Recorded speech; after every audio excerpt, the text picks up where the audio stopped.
আসসালামু আলাইকুম ওরহমতুল্লাহি ওবরাকাতুহ। আলহামদুলিল্লাহি ওয়াহদা ওয়াসসালাতু ওয়াসসালামু আলা মান লা নাবিয়্যা বা'দা। প্রিয় বন্ধুগণ, আশা করি আপনারা প্রত্যেকেই ভালো আছেন এবং সুস্থ আছেন। আমরা অল্প সময়ে খুবই গুরুত্বপূর্ণ একটি বিষয় আলোচনা করব। বিষয়টি হচ্ছে, আমরা অনেক সময় হতাশাগ্রস্ত হয়ে যাই, খেই হারিয়ে ফেলি, ভাবতে থাকি যে আমার ভবিষ্যৎ কি হবে। বিভিন্ন রকমের চিন্তা আমাদেরকে গ্রাস করে। তো সেই মুহূর্তে আমাদের কি করণীয়? আমরা বিভিন্ন মানুষের কাছে সাহায্য চাইতে থাকি, আমরা বিভিন্ন মানুষের কাছে মুখাপেক্ষী হয়ে যাই, কিন্তু কাজের কাজটি আমরা করতে পারি না। বিপদে পড়লে আপন রবের সম্মুখীন হতে হবে। আল্লাহ রব্বুল আলামিন তিনি এতটাই দয়ালু, এতটাই মমতাময়ী, তিনি বান্দার জন্য স্টেপ বাই স্টেপ সব কিছু সাজিয়ে রেখেছেন। আপনার জন্য যখন যেটা কল্যাণকর তখন সেটা আল্লাহ আপনাকে দিয়ে দিবেন। আপনাকে একটু পরিশ্রম করতে হবে, একটু মেহনত করতে হবে। মানুষের জীবনের প্রথম পর্যায়ে মানুষ অনেক হোঁচট খায়, বিপদের মধ্যে থাকে, কষ্টের মধ্যে থাকে।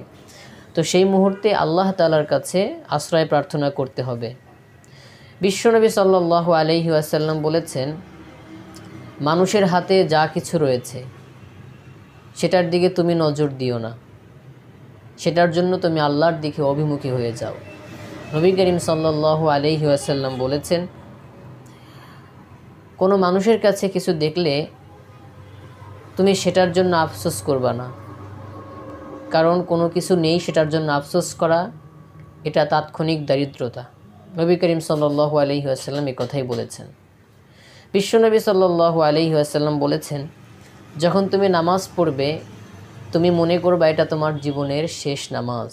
নবী করিম সাল্লাল্লাহু আলাইহি ওয়াসাল্লাম বলেছেন, যখন তুমি কোনো কাজ করবে, যখন কোনো কথা বলবে, অত্যন্ত বিবেচনা করে কথাগুলো বলবা, যেন এই কথা এবং কাজের কারণে পরবর্তীতে তোমাকে জবাবদিহি করতে না হয়।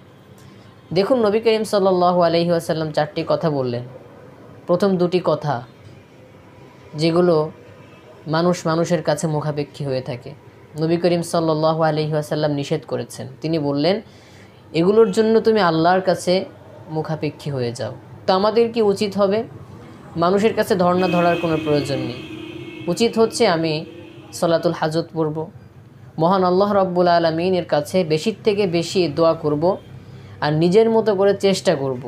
যখন আমার চেষ্টা এবং আল্লাহ রব্বুল আলামিনের কাছে আমার দোয়া তার ফলাফল আসতে শুরু করবে, তাহলে ফলাফল এবং চেষ্টা যখন সার্থক হয়ে যাবে তখন আমি সুখে স্বাচ্ছন্দ্যে জীবনযাপন করতে পারবো।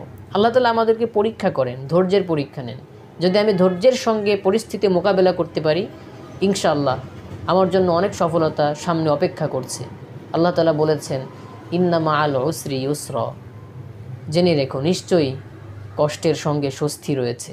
কষ্টে আপনি পড়েছেন, আফসোস করবেন না, বিশ্বাস রাখবেন, কষ্ট যেহেতু এসেছে কষ্টের পরে স্বস্তি রয়েছে, আল্লাহ তাআলা বলেছেন। এজন্য যে সমস্ত ভাই এবং বোনেরা কষ্টের মধ্যে আছেন, আপনারা চিন্তা করবেন না, এতটুকু মনে রাখবেন, কষ্টে যেহেতু পড়েছেন নিশ্চয়ই আল্লাহ তাআলা পরবর্তীতে আপনার জন্য সুখ রেখেছেন।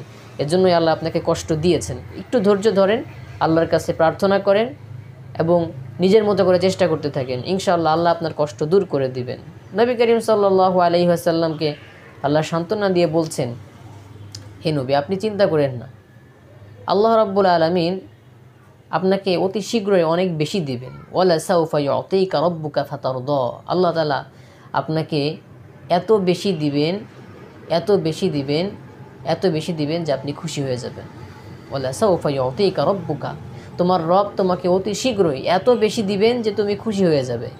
এজন্য আমরা আল্লাহর কাছে চাইতে থাকবো। আল্লাহ বলেছেন, আমি কি আপনাকে এতিম হিসেবে পাইনি? আমি আপনাকে এতিম হিসেবে পেয়ে আশ্রয় দিয়েছি।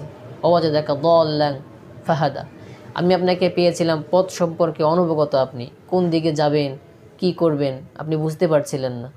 আমি আপনাকে হাদা, পথ দেখিয়েছি, আমি আপনাকে সহযোগিতা করেছি। কেন? তিনি আল্লাহর কাছে দোয়া করেছেন এবং নিজের মধ্যে করে চেষ্টা করেছেন। তো চেষ্টা এবং দোয়া চালিয়ে যেতে হবে। ইনশাআল্লাহ আল্লাহ রব্বুল আলামিন আমাদেরকে সফলতা দান করবেন। অতএব আপনারা কেউ হতাশ হবেন না, বিপদের মুখে আল্লাহর কাছে শরণাপন্ন হন। ইনশাআল্লাহ আল্লাহ আপনার বিপদ দূর করে দিবেন।